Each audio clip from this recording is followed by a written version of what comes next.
Good morning. Happy Friday. I'm Christine Dunbar from speechmodification.com, and this is my Smart American Accent training. This is our Friday live class where we talk about American accent training, give you quick tips to help you with your speech, answer your questions, and take a look at resources available for you on speechmodification.com's YouTube channel and on my website. So welcome. I'm glad to see you here this morning. Today, I'd like to talk about an important topic in American accent training and in pronunciation of English, which is talking about letters versus sounds. So as you probably know, American English has spelling that is not consistent for the sounds of English. Many languages have, I would say, better spelling systems where one sound is represented by one letter or one symbol. And in English, that's not the case. You'll find, of course, that especially with the vowel sounds, you cannot rely on the letter to help you know what the sound is in a word. So I'm going to be taking your questions about this, helping you with words and letters you may have questions about. I'll let you know where you can find resources to work on this and how it relates to your American accent, and I'll give you some quick tips on some challenging pronunciation and spelling combinations. So, as always, please feel free to subscribe to my channel. You'll get notifications for when we're live, so you can join us for our live classes. And you may also go to my website and try any of my online courses for free. I have free courses and free trials of every online course, so I hope you'll check that out, speechmodification.com. So let's talk about letters versus sounds. Because English doesn't have what's called letter-sound correspondence, that is, one sound, one letter, it can be really useful to learn some symbols to represent the sounds. And I've talked about this in my vowel classes and some of my videos, where if you have a symbol that matches with the sound, then you know what the sound should be in a word. You can use online dictionary resources to determine what vowel sound you're hearing in a word, and also to determine consonant sounds. This is not just true for vowels. For example, frequently in English, the letter S will actually say Z. So in words like was, goes, use, does, his, etc., that S says Z and not S. Or in plurals like friends and shoes, that S says a Z sound. It's very frequent for people to devoice this sound, and that creates an issue for them in pronunciation.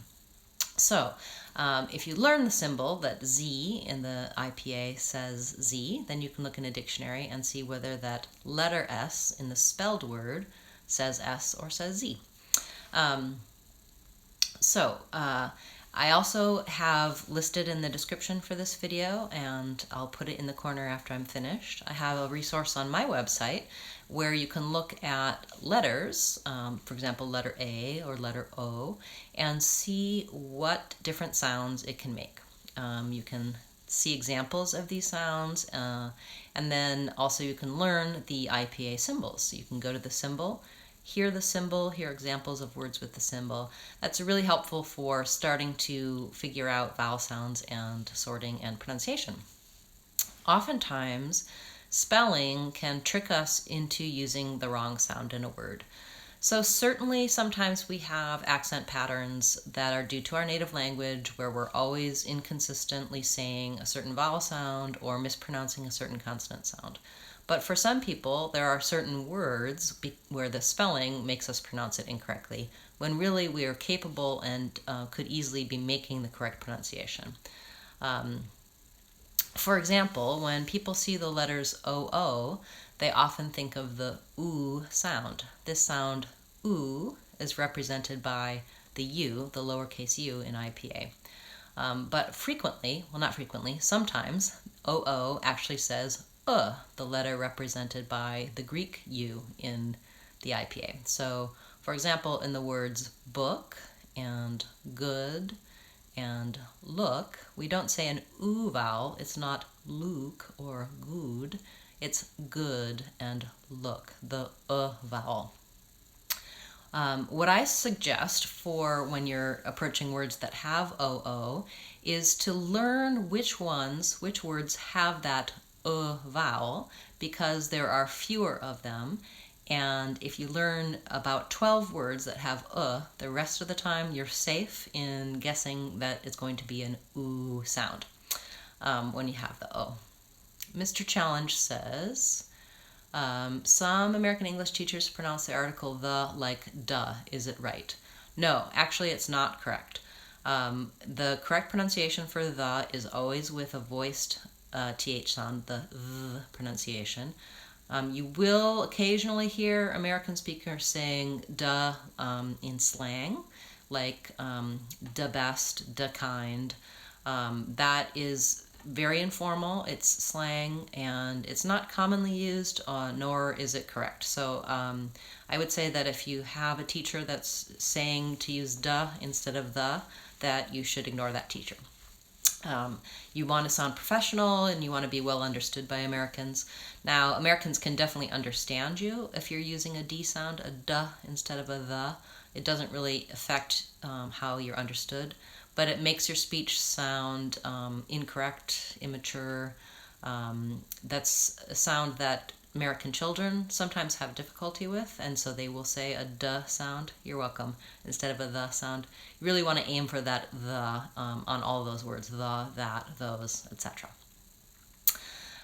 Okay, so let's move on. We're talking about spelling and sounds, and I have a quick tip for you today that I suggest when there are words that you're working on, for example, the double O words or other words with vowels that you're unsure of, that you practice trying to write the word with the symbol rather than the letters.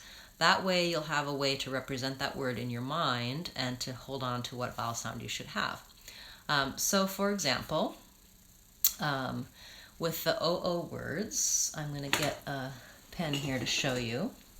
I would suggest that you try these words. So here's the words that I was talking about that have OO. For example, the word book. When I see this spelling, book, I might think of that vowel oo because of the double O. And so I'm going to rewrite that word, and I'm going to use the symbol for So book would look like book.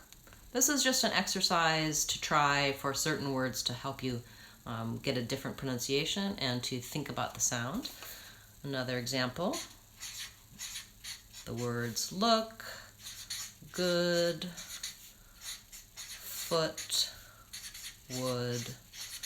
Same thing. All of these words have two O's, and I might be thinking about my typical pronunciation might be a little bit more like look or good, and I want to work on changing it to the vowel. So I'm going to rewrite them with that symbol for the vowel. Look, good, foot, and would. Now I do have a video. There you go. Foot, look, good, would.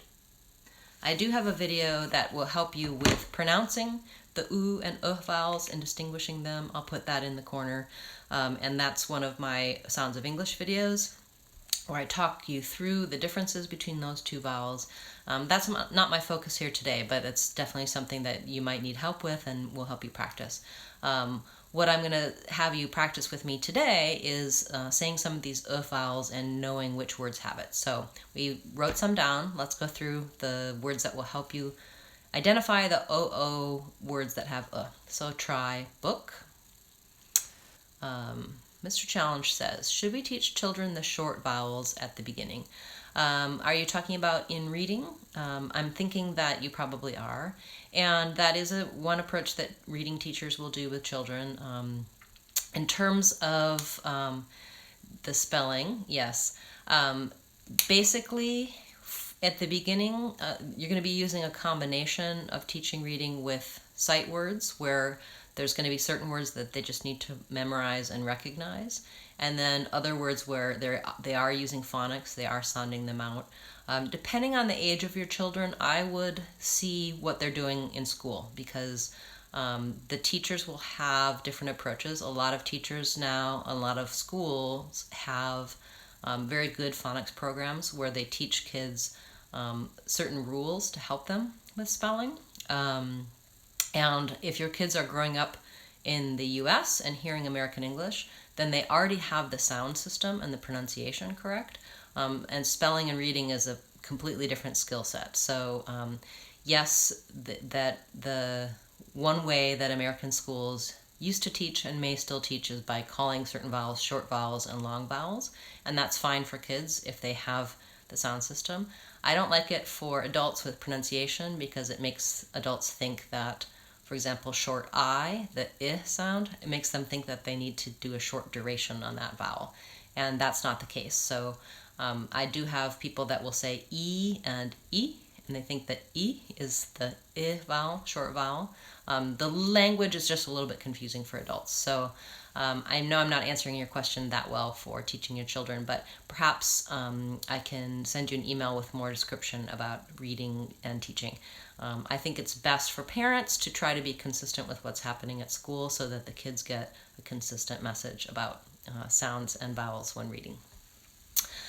Okay, so the vowel words that are the most common, and if you learn these, they will help you with all of your pronunciation of double O vowels, are book, look, good, would, foot, hood, took, cook, wool, stood, and brook. And just this morning I uploaded a video for you with those words and pronunciation of those words, so you can check that out. Also be aware that those words often serve as prefixes or suffixes, parts of longer words. So if you know that wood has the vowel, then you'll also know that Briarwood or Ridgewood, or oftentimes place names have wood in them, that those will all also have that vowel. Some other examples: for hood, we have adulthood, neighborhood. For look, we have outlook. For foot, we have barefoot. For good, we have goodness, good night, etc. So the other thing I wanted to let you know is that this vowel, you're very welcome, Mr. Challenge, the vowel is also spelled with U and OU. And for some people, they don't have trouble pronouncing words like put, could, should, bush, where that vowel is not spelled with OO. If that's the case for you, then you can use those words to help you with pronouncing the ones with double O. So if double O is leading you astray because in your mind it's associated with the oo vowel, then you can try using combinations like put, book, put the book, and trying to keep that vowel consistent between put and book. For many people, the vowel is just an accent error pattern where they're also saying poot and cood, where they're using the oo instead of the in all contexts where that vowel is the case. So if you're doing those words correctly but the look and book words incorrectly, then you know that spelling is having a negative effect on your pronunciation of those words. You can use the online dictionary to check the symbols, and as with many of the other new pronunciations, new patterns, using repeated phrase practice is very helpful with vowels. So like I was saying, for example, you can choose these words, these double O words, and use repeated phrase practice. So you're going to say one of the common words and then as many phrases as you can think of that have that word. So for example, good one, good times, good friend. We have another question about the words flower, like for baking, and flower that grows in the garden. And yes, those have the same pronunciation. It's the ow vowel with a W sound and then an sound. So flower and flower, same. Good. So let's try some repeated phrase practice. Good one, good times, good friend. Let's try some with look. Look out. Look over. Look at. Look around. Mr. Challenge is asking about British. So you're asking about British for flower? Flower. I don't really actually know how they pronounce. I'm thinking that they probably pronounce both of those the same, but that would be something that I would suggest looking at the Oxford Dictionary of English, because they will have a British pronunciation and an English pronunciation. So you can click on the two and listen to the difference, and you can also look at the symbols and see if they have the same symbols for both pronunciations of flower with a W and flower with OU, then you'll know they pronounce both those words the same. Another reason why learning the IPA symbols can be helpful. In this case, you don't even need to know what those IPA symbols are. You can just look at the two entries for the two different words flower and see if the symbols for the sounds in the words are the same. You're very welcome. Okay, so that's my recommendation for today. And of course, spelling and sounds is a big and complex topic. So I recommend looking at my videos about spelling and also my Sounds of English videos. This is most relevant for the vowels, and even though there are some alternate pronunciations of consonants, vowels tend to be more complex in terms of spellings and sounds. So go to my website and check out the vowel references. You can find that in the description below, and I'll put it in the corner as well. And of course, you might like my playlist, Vowels of English, for helping you with these sounds and sorting the spelling. Thanks for being here today, and remember that you can come to my website, get a free screening, get free trials of my online practice, or get your questions answered. I like to get comments on my videos and on my website because that helps me know what you need to help you. So I hope to see you again next week, and good class today. Remember, if you want to sound American, you can do it. SpeechModification.com.